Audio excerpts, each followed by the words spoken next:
Hello guys, आप सभी का बहुत बहुत स्वागत है आज के इस वीडियो में। और आज के इस वीडियो में हम हमारे पार्टनरशिप चैप्टर का एक अगला सा जो अगले टॉपिक्स हैं हम उसको डिस्कस करने जा रहे हैं। और उसमें से जो आज का टॉपिक है वो है हमारा merits and demerits of partnership.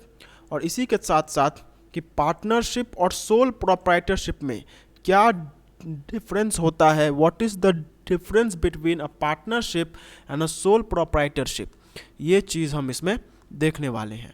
ठीक है, तो आइए स्टार्ट करते हैं।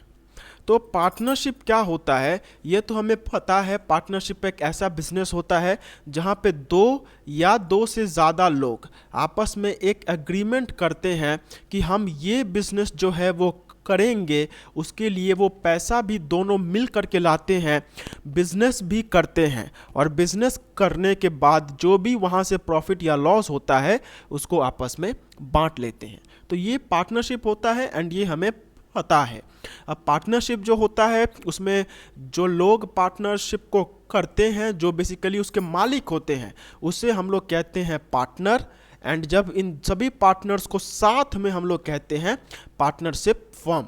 ठीक है, अब ये पार्टनरशिप करने का एडवांटेजेस क्या क्या है एंड डिसएडवांटेजेस क्या क्या है। तो देखिए, सबसे बड़ा एडवांटेज है वो है easy to start and dissolve. A partnership firm can be set up easily and quickly. There are not many legal formalities and expenditure involved in the establishment of partnership are very less. Similarly, a partnership firm can be closed down very easily and quickly. देखिए, partnership firm का जो सबसे बड़ा advantage है वो ये है कि पार्टनरशिप फर्म को खोलना कोई बहुत भारी काम नहीं है। पार्टनरशिप फर्म को ओपन करना कोई बहुत हाथी घोड़े का खेल नहीं है। कोई भी बड़ी आसानी के साथ पार्टनरशिप फर्म को बना सकता है, और पार्टनरशिप फर्म के ऊपर में उतने रूल्स एंड रेगुलेशंस लागू नहीं होते हैं। जब आप अगले चैप्टर में देखेंगे कि जब कंपनी बनता है तो कंपनी को बनाना मतलब होता है कोई बहुत बड़ा यज्ञ करना, उस टाइप के जैसा कंपनी को बनाना होता है। कंपनी को बनाने के लिए आपको बहुत पापड़ बेलने पड़ते हैं, बहुत सारे लीगल फॉर्मेलिटीज़ उसमें होते हैं। लेकिन ये जो लीगल फॉर्मेलिटीज़ होता है ये पार्टनरशिप में बहुत कम होता है। एक या दो लीगल फॉर्मेलिटीज़ यहाँ पे होते हैं। तो इसीलिए पार्टनरशिप फर्म को कोई भी अपने मन के हिसाब से जब चाहे खोल सकता है। In the same manner partnership firm को बंद करना भी कोई बहुत भारी काम नहीं है। जिसको ये लगता है कि अब भाई मेरा पार्टनरशिप फर्म मेरे से नहीं चल रहा है, तो वो लोग आपसी सहमति से पार्टनरशिप फर्म को बंद भी कर सकते हैं। ठीक है, तो पार्टनरशिप फर्म में जो है वो बहुत आसानी से वो स्टार्ट हो सकता है एंड वो बंद भी बहुत कम हो सकता है, बहुत आसानी से हो सकता है। फिर higher capital, many partners invest capital and there is higher flexibility in the capital because new partners can be agreed to be associated and investing can be increased. अब देखिए, अगर आपने दो लोगों ने मिल करके पार्टनरशिप फर्म स्टार्ट किया था एंड आप दोनों ने मिल करके यहाँ पे मान के चलते हैं 10 लाख रुपए आप लोगों ने पार्टनरशिप फर्म में लगाए थे। अब आपको लग रहा है कि यार ये जो 10 लाख रुपए है ना, इससे कुछ खास हो नहीं रहा है। 10 लाख रुपए में हम लोग कुछ उतना काम ठीक से नहीं कर पा रहे हैं। तो आप लोगों के पास हमेशा एक ऑप्शन रहता है कि इस कैपिटल को बढ़ाने के लिए आप एक नया पार्टनर ला सकते हैं। You can bring a new partner to increase this capital. अब अगर ये पार्टनर यहाँ पे आता है एंड 5 लाख रुपया कंट्रीब्यूट कर देता है तो इससे क्या होगा, आपका जो 10 लाख का कैपिटल था वो एक ही बार में 15 लाख का कैपिटल हो जाएगा। तो ये चीज़ आप पार्टनरशिप में कर सकते हैं कि जब भी आपको ज़रूरत पड़ता है आप कैपिटल को बढ़ा सकते हैं। लेकिन कंपनी के केस में ये उतना आसान नहीं होता है। कंपनी के केस में बहुत सारे रूल्स एंड रेगुलेशंस होते हैं। जैसे अगर आपका जो कैपिटल है वो फॉर एग्जांपल अगर 2 लाख रुपए का कैपिटल है एंड आप चाहते हैं इस कैपिटल को बढ़ाना, तो ये उतना आसान नहीं होता है क्योंकि इक्विटी शेयर्स इशू करने होते हैं। उसके लिए फिर memorandum of association, article of association, इन दोनों में चेंजेस लाना होता है। तो बहुत कुछ वहाँ पे होता है। लेकिन अगर हम बात करें पार्टनरशिप फर्म में, तो कैपिटल को आप कभी भी बढ़ा सकते हैं जब भी आपका ये चाहेगा, मन चाहेगा, ठीक है। फिर है higher innovation, many partners use their own ideas and innovation capacity, so there is the unlimited managerial ability। अब देखिए पार्टनरशिप फॉर्म जो होता है ना वो बहुत एक छोटे लेवल का ये होता है, तो उसमें क्या होता है कि जो काम होता है वो एक ही या फिर 2-3 लोग मिलके ही सारा काम करते हैं। जैसे एक पार्टनर होगा तो वही फाइनेंस डिपार्टमेंट भी संभाल सकता है, दूसरा पार्टनर हो सकता है कि वहाँ पे सेल्स डिपार्टमेंट संभाल रहा हो। तो पार्टनर्स क्या करते हैं, जब ऐसा कोई काम करते हैं जहाँ पे वो अपना कोई नॉलेज इस्तेमाल करते हैं, तो इससे इनोवेशन जो है वो बहुत ज़्यादा होता है, ठीक है। मैं अपना नॉलेज यूज़ करके अपने बिजनेस फर्म को चला रहा हूँ, तो ये जो है इससे मेरा पहली बात स्किल्स इंप्रूव होगा, और जब स्किल्स इंप्रूव होते हैं तो इनोवेशन भी वहाँ पे होता है। Many partners use their own ideas and innovation capacity, so there is unlimited managerial ability. मतलब कुछ इनोवेशन, कुछ नया जो है वो बहुत इसमें खोजा जा सकता है, जबकि कंपनी के केस में कोई इनोवेशन बहुत कम ही होता है। ये आप जब मार्केट में उतरेंगे तो आप देखेंगे कि जो सबसे ज़्यादा जो इनोवेशंस होते हैं, कोई अगर नया चीज़ आता है तो वो सब पार्टनरशिप फर्म्स और छोटे मोटे बिजनेस फर्म्स में ज़्यादा होते हैं। कंपनी में ये कंपैरेटिवली थोड़ा सा कम होता है। जो बड़े बड़े कंपनीज होते हैं उसमें इनोवेशन उतना ज़्यादा नहीं होता है, क्योंकि वो कंपनी पहले से ही उस मुकाम पे पहुंच चुके हैं और वो लोग कुछ उतना खास करते नहीं हैं। लेकिन एक पार्टनरशिप फर्म जो है वो बहुत उसको स्ट्रगल करना होता है। पार्टनरशिप फर्म को उसके ऊपर में बहुत सारे, मतलब पार्टनरशिप फर्म को करने के लिए उसमें आप बहुत कुछ नहीं कर सकते हैं। कंपनी में तो आप 100-200 लोगों को आराम से अपने नौकरी पे लगा सकते हैं, लेकिन पार्टनरशिप फर्म अगर बहुत छोटा है तो उसमें ये सब नहीं हो पाता है। तो बिकॉज ऑफ लेस रिसोर्सेज क्या होता है कि जो पार्टनर्स होते हैं वही सारा काम अपने पे लेते हैं, एंड इससे जो है इनोवेशन ये होता है, ठीक है। फिर है reduction of workload, partners mustn't work to earn profit, higher partners must work more to earn more profit। ये यहाँ पे गलत है। Higher profit generation is important, so there is dull and monotonous work. In case of monotony, health problems to any partner, then other partners can help and reduce absenteeism। यहाँ पे क्या है, देखिए आप अकेले काम नहीं कर रहे हैं। अगर आप सोल प्रोप्राइटरशिप के बारे में बात करें तो वहाँ पे एक ही आदमी होता है, अब उसी आदमी पे बहुत सारा काम रहता है। फॉर एग्ज़ाम्पल सामान भी उसे ही खरीदना है, मैन्युफैक्चरिंग का काम भी उसे ही करना है, सेल्स का काम भी उसे ही देखना है। जबकि पार्टनरशिप फर्म में क्या होता है कि बहुत सारे पार्टनर्स होते हैं। जैसे मान के चलिए अगर 5 पार्टनर हुआ तो जो काम है वो 5 पार्टनर्स के हिसाब से बंट जाता है। अब अगर कभी ये होता है कि ये बेचारा बीमार है तो इस केस में ये और ये दोनों मिलके उसका काम कर सकते हैं। तो वर्कलोड यहाँ पे बहुत कम होता है as compare to sole proprietorship business. Sole proprietor business में वर्कलोड बहुत ज़्यादा होता है, ठीक है। फिर है बेटर डिसीजन। अब ये बेटर डिसीजन का मतलब क्या होता है, देखिए एक सोल प्रोप्राइटरशिप में एक आदमी अकेला रहता है तो हो सकता है कि अकेला आदमी अकेले में ठीक डिसीजंस ना ले पाए, लेकिन यहाँ पे 4-5 लोग होते हैं जो कि पार्टनर रहते हैं। तो ऐसे में अगर एक डिसीज़न होता है तो वो तब तक नहीं माना जाएगा जब तक सब उसमें हाँ में हाँ ना भर दें। तो ये जो चीज़ होता है इससे क्या होता है कि जो डिसीज़न होते हैं वो और अच्छे तरीक़ों से लिया जा सकता है। फॉर एग्ज़ाम्पल अगर मान के चलिए 4 पार्टनर्स हैं, ठीक है, 4 पार्टनर्स हैं एंड एक पार्टनर कोई डिसीज़न लेना चाहता है। अब दूसरा पार्टनर जो है उसे उस डिसीज़न में कोई खराबी लग रही है तो वो पार्टनर उसके बारे में बताकर उसे ठीक समय पे ठीक कर सकता है। लेकिन यही अगर सोल प्रोप्राइटरशिप होगा तो सोल प्रोप्राइटरशिप के केस में ये चीज़ वहाँ पे नहीं होता है। आप एक डिसीज़न खुद ले रहे हैं तो हो सकता है कि आप डिसीज़न लेने में गलतियाँ कर दें, लेकिन यहाँ पे बहुत वो चांसेस बहुत कम हो जाते हैं क्योंकि इतने लोग हैं देखने के लिए। अगर मैं कोई गलत डिसीज़न लेता हूँ तो कोई दूसरा मुझे ठीक कर सकता है, ठीक है। फिर है नो बिजनेस सीक्रेट्स। इसका अब डीमेरिट्स की बात करते हैं कि क्यों पार्टनरशिप फर्म हमें नहीं बनाना चाहिए। तो सबसे पहला है no business secrets. The partner can keep the secrets to himself but these secrets can be known to competitors और others when there is a conflict among the partners. For example, अब अगर झगड़ा हो गया, ठीक है, तो झगड़ा हो गया तो ये पार्टनर जाके अपने कंपिटिटर को सब कुछ बोल देता है, या फिर ये तीनों पार्टनर इसे मिल के बाहर निकाल देते हैं।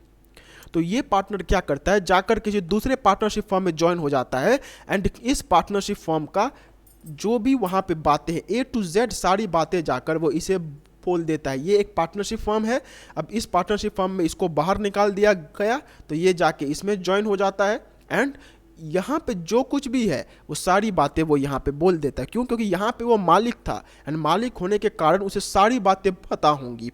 तो जब वो दूसरे पार्टनरशिप फर्म में जाता है तो हो ही सकता है कि वो सारी बातें बोल दे, ठीक है। फिर इसके बाद है uncertain existence. The death of any partner can sometimes cause the death of the entire firm. Disonesty, conflict and lack of resources also can collapse the firm. अब देखिए, एक कंपनी जो होता है ना, कंपनी का जब हम फीचर्स पढ़ेंगे तो उसमें हमें पता चलेगा कि कंपनी का जो लाइफ होता है वो अनलिमिटेड होता है, ठीक है। मतलब लोग आएंगे, लोग जाएंगे, लेकिन एक कंपनी हमेशा ही रहती है। कंपनी हज़ारों करोड़ों साल तक कंपनी रह सकती है, लेकिन पार्टनरशिप फर्म के केस में ये चीज़ नहीं होता है। पार्टनरशिप फर्म के केस में फॉर एग्जांपल अगर कोई पार्टनर का मौत हो जाता है, जैसे ये 3 पार्टनर्स थे, अब अगर ये पार्टनर मर जाता है तो इसके मरने से पार्टनरशिप फर्म भी ख़त्म हो जाता है, ठीक है। ये पार्टनरशिप फर्म में होता है कि अगर कोई पार्टनर मर जाता है तो उससे पार्टनरशिप फर्म भी डिसॉल्व हो जाता है। ठीक उसी तरीके से फॉर एग्जांपल अगर पार्टनर्स में झगड़ा हो गया तो झगड़े के कारण अगर एक पार्टनर छोड़ के चला जाता है या फिर 2-3 पार्टनर्स भी छोड़ के चले जाते हैं, लास्ट में सिर्फ एक ही आदमी बाकी रह जाता है। तो जब एक ही आदमी रहेगा तो वो तो पार्टनरशिप होगा ही नहीं। तो partnership firm is prone to uncertainty. Market में अगर कुछ भी होता है तो उसका असर पार्टनरशिप फर्म पे आराम से पड़ सकता है। हो सकता है कि पार्टनरशिप फर्म कभी भी डिसॉल्व हो जाए। डेथ के टाइम पे भी पार्टनरशिप फर्म डिसॉल्व हो जाता है। रिटायरमेंट के केस में नहीं होता है, लेकिन बहुत केसेस में मैंने देखा है कि रिटायरमेंट पे भी पार्टनरशिप फर्म ये हो जाता है। तो पार्टनरशिप फर्म का कोई पर्टिकुलर एग्जिस्टेंस नहीं है, वो आज है कल नहीं रहेगा, ठीक है। आप एक चीज़ मैं आपको बोल देता हूँ कि आप 11 में अभी अकाउंट्स में क्या पढ़ रहे होंगे, बेसिक्स, लेकिन जब आप क्लास 12 में जाएंगे तो ये जो पार्टनरशिप होता है ना, ये पार्टनरशिप का पूरा आपका 3 से 4 चैप्टर है टोटली पार्टनरशिप के ऊपर में। पार्टनरशिप के कैसे बुक्स ऑफ अकाउंट्स मेंटेन होते हैं इस पे पूरा एक चैप्टर है। तो वहाँ पे आप देखेंगे कि जब पार्टनर का डेथ हो जाता है तो पार्टनरशिप फर्म भी डिसॉल्व हो जाती है। हाँ, अब यहाँ पे हो ही सकता है कि जो बाकी पार्टनर्स हैं वो बोल सकते हैं कि भाई हम लोग पार्टनरशिप फर्म कंटिन्यू करेंगे, लेकिन उनके लिए भी उन्हें एक ये देना होता है। मतलब अगर कोई पार्टनर का मौत हो जाता है तो लॉ की नज़र में वो पार्टनरशिप फर्म वहीं पे डिसॉल्व हो जाता है। अब अगर पार्टनर चाहते हैं कि वो उसे कंटिन्यू करें तो उन्हें एक ये देना होता है, एक डिक्लेरेशन देना होता है, ठीक है। फिर है no personal contact. A partner can't be in a position to maintain intimate contact with his customers and employees. He cannot be able to enter the requirements of each and every customer. Then there is no close personal touch which decreases the competitive strength of the business. अब देखिए, अगर आप soul proprietorship के बारे में बात करें तो सोल प्रोप्राइटरशिप में क्या होता है कि जो आदमी होता है वो आदमी खुद अपनी दुकान पे हर एक कस्टमर से मिलता है, वो खुद अपने सामान को बेचता है, लोगों का हाल चाल पूछ लिया, आप कैसे हैं। तो ये सब चीज़ें सोल प्रोप्राइटरशिप में बहुत होता है, लेकिन पार्टनरशिप फर्म के केस में ये कॉन्टैक्ट नहीं बन पाता है, क्योंकि पार्टनरशिप फर्म जो है वो सोल प्रोप्राइटरशिप के हिसाब से काफ़ी बड़ा फर्म है। तो अगर मैं बात करूँ तो अगर 2 पार्टनर्स हैं, ठीक है, जैसे यहाँ पे ये 2 पार्टनर्स हैं एंड इन 2 पार्टनर्स के अंदर में 50 लोग काम करते हैं, उस तब जा कर के कस्टमर आता है। तो अब अगर कोई कस्टमर होगा तो उसे जो भी काम होगा वो उसे इस 50 लोगों के साथ करना होगा। वो डायरेक्टली जा कर के पार्टनर से नहीं मिल सकता है और पार्टनर्स मिलेंगे भी नहीं। तो इसी वजह से जो कॉन्टैक्ट सोल प्रोप्राइटरशिप में बन पाता है वो कॉन्टैक्ट पार्टनरशिप फर्म में नहीं बन पाता है। And next and the most important disadvantage वो है अनलिमिटेड लायबिलिटी। इसके बारे में मैंने आपको एक और लेक्चर में बताया था कि अनलिमिटेड लायबिलिटी का मतलब क्या होता है कि अगर मैं एक पार्टनरशिप फर्म में हूँ, ठीक है, और मैंने जो पार्टनरशिप फर्म में अपना पैसा लगाया है वो फॉर एग्जांपल 5,000 रुपये लगाया है, लेकिन पार्टनरशिप फर्म में नुकसान हो गया और उस नुकसान का जो भरपाई है वो मुझे 10,000 रुपया का करना पड़ रहा है। तो मैं ये नहीं बोल सकता हूँ कि भाई मैंने तो सिर्फ कंपनी में 5,000 रुपया लगाया है, मैं सिर्फ 5,000 तक का ही नुकसान भरूंगा। ऐसा नहीं हो सकता है। आपने चाहे कंपनी में कितना ही पैसा क्यों ना लगाया हो, अगर आप किसी पार्टनरशिप फर्म के पार्टनर हैं तो उसमें आपका अनलिमिटेड लायबिलिटी होगा ही होगा। आप जहाँ से भी आप पैसा ला सकते हैं आप वहाँ से पैसा लाइए।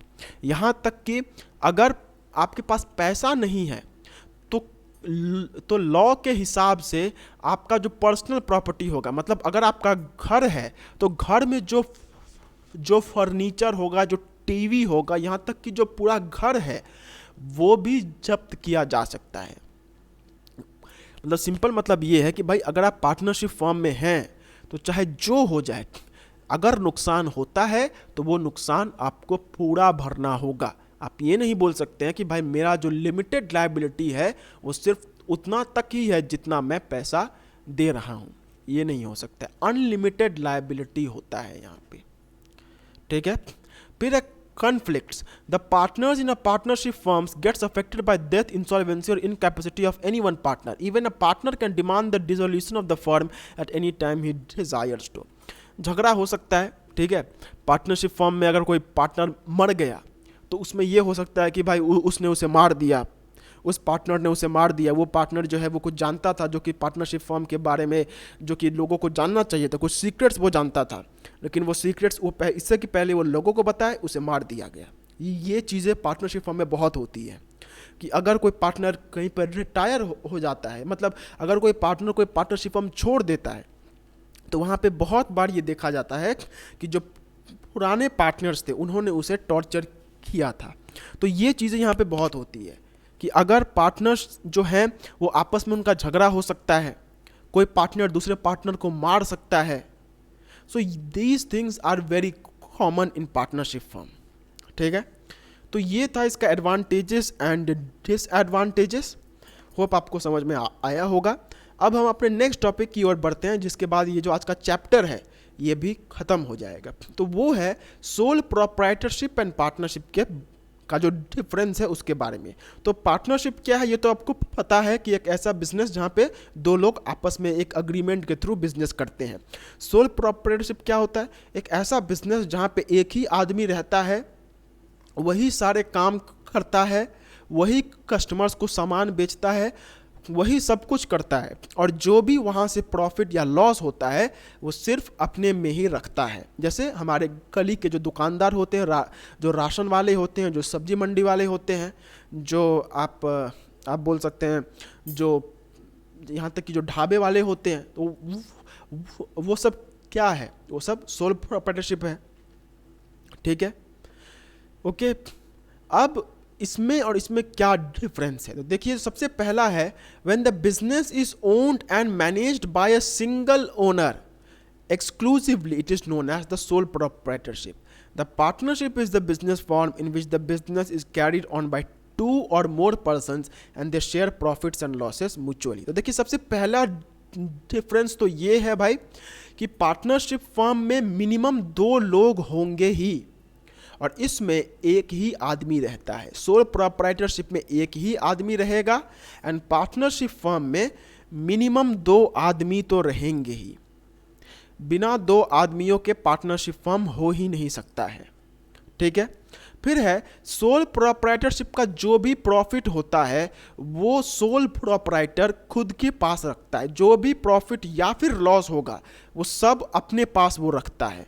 लेकिन पार्टनरशिप फर्म में ये जितने भी पार्टनर्स होते हैं उसके उन सभी के बीच में बांट दिया जाता है। अब कैसे बांटा जाएगा ये वो लोगों का है, लेकिन वो बांट दिया जाता है। ठीक है। फिर है Indian partnership act 1932 governs the partnership whereas there is no specific statute for sole proprietorship.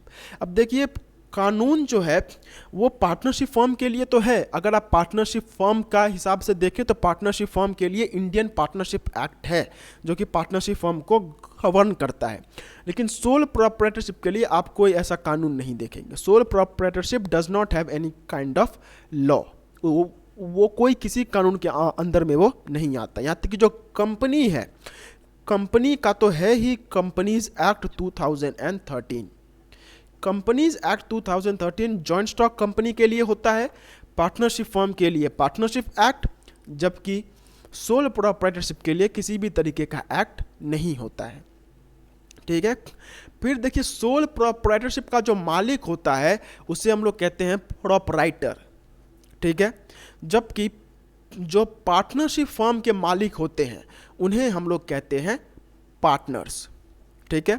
The owner of a sole proprietor is a sole proprietorship is known as a proprietor and the owners of a partnership are known as partner.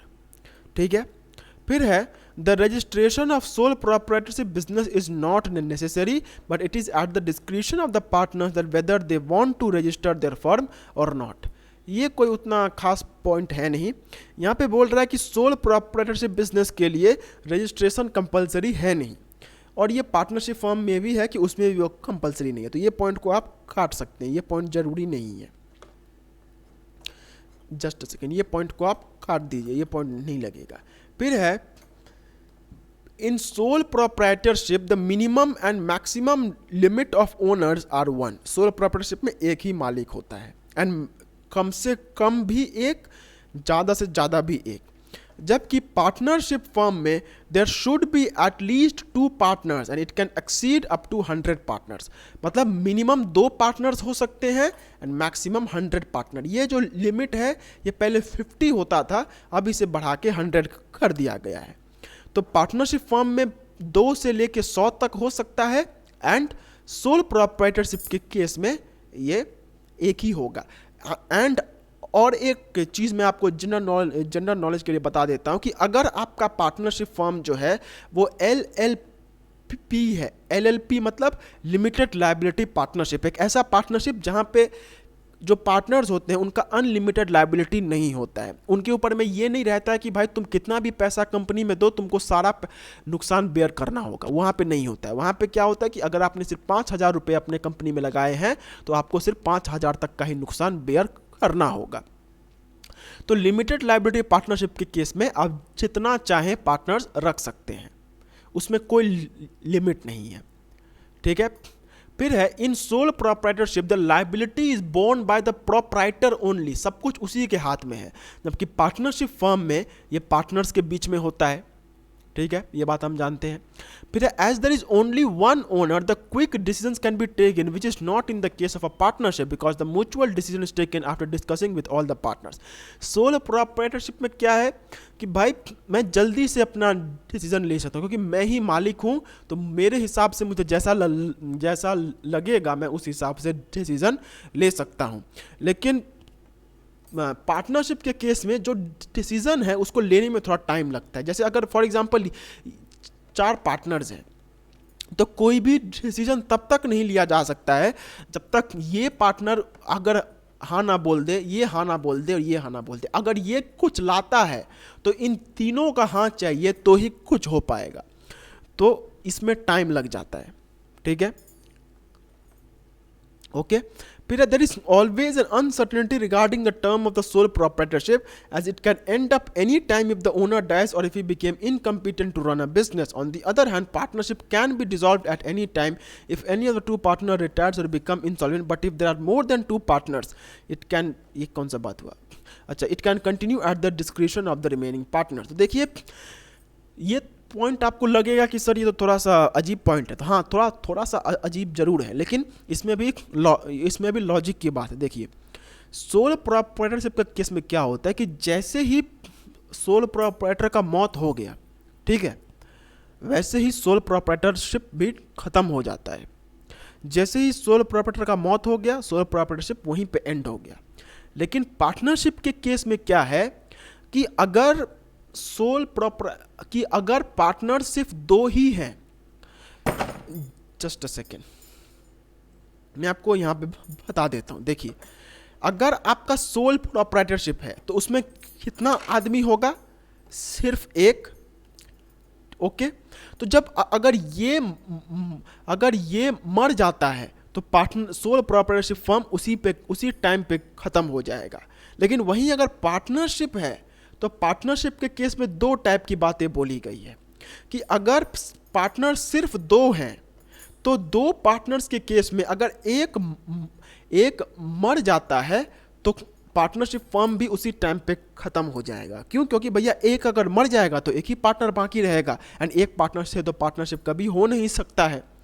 लेकिन अगर दो से ज़्यादा partners हैं, for example अगर 4 partners हैं, तो 4 partners के केस में अगर एक पार्टनर मर भी जाता है तो उस पार्टनरशिप फर्म को अगर वो लोग नहीं बोलते हैं कि भाई हम पार्टनरशिप फर्म को कंटिन्यू कर रहे हैं, तो वैसे केस में तो वो डिसॉल्व हो जाएगा। लेकिन फिर भी अगर वो लोग बोल देते हैं कि नहीं हम लोग कंटिन्यू करना चाहते, जैसे अगर 4 पार्टनर्स थे, एक मर गया तो अभी 3 पार्टनर्स हैं, तो ये तीनों पार्टनर्स बोल सकते हैं कि हाँ भाई हम अभी भी पार्टनरशिप फर्म को कंटिन्यू करके रखना चाहते हैं।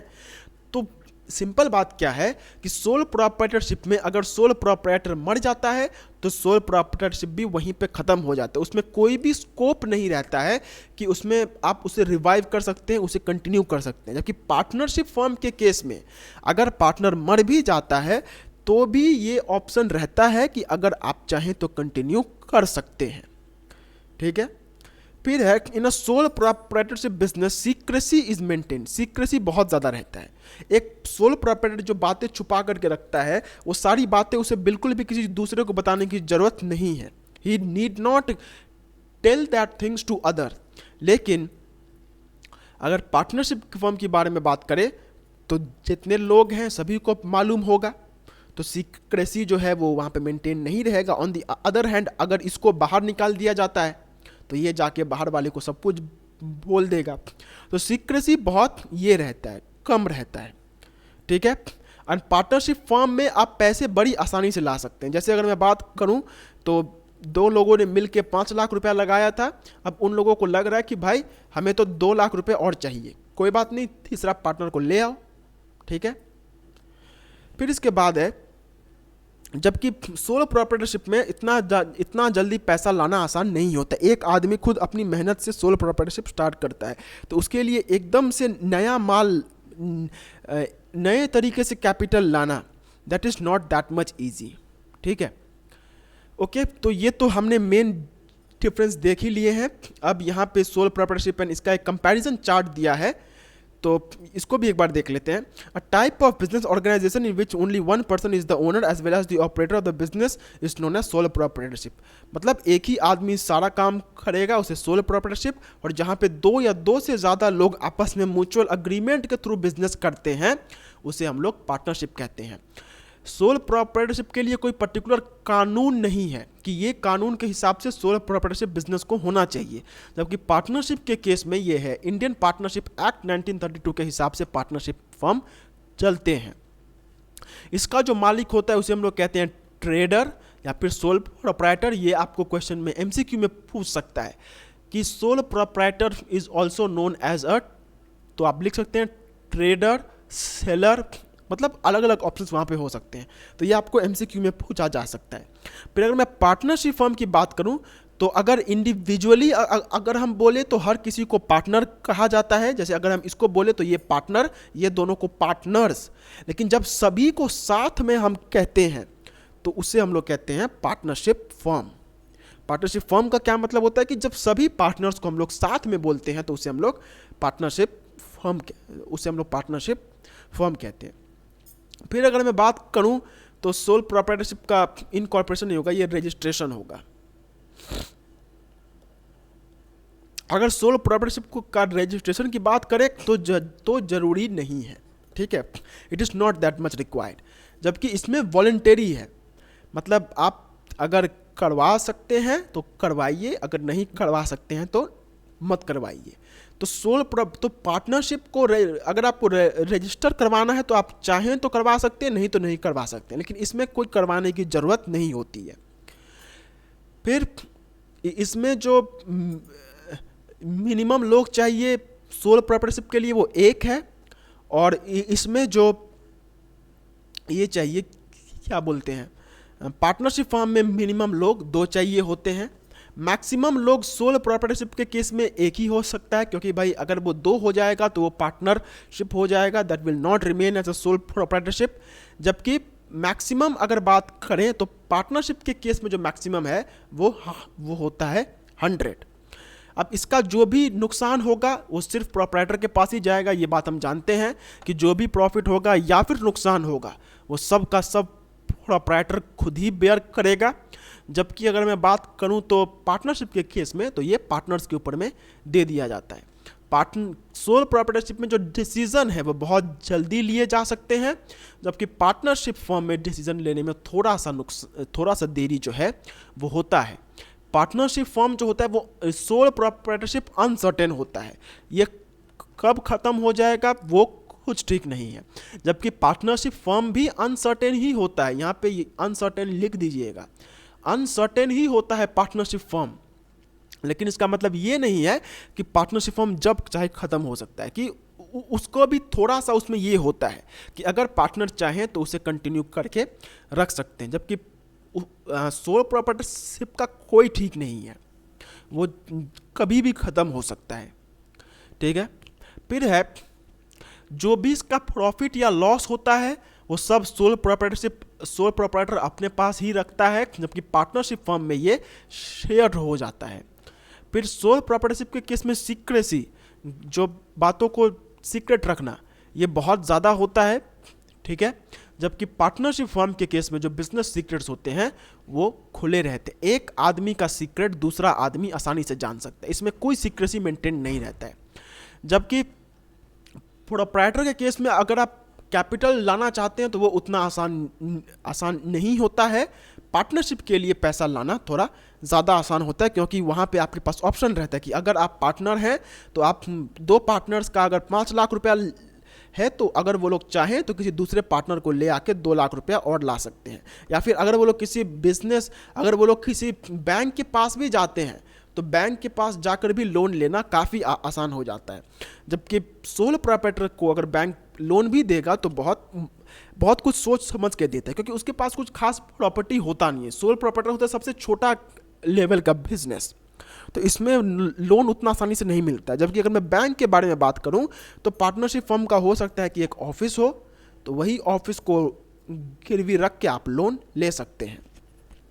तो बात बस यही है कि पार्टनरशिप फर्म को लोन आसानी से मिल जाता है, जो भी पैसे होते हैं वो आसानी से मिल सकते हैं, जबकि सोल प्रोप्राइटर को पैसा मिलना इतना आसान नहीं होता है। तो आज ये चैप्टर ख़त्म हो जाता है, मिलते हैं अगले चैप्टर में। तब तक के लिए do take very good care of yourselves, have a very nice day, take care of yourselves, bye bye, जय हिंद।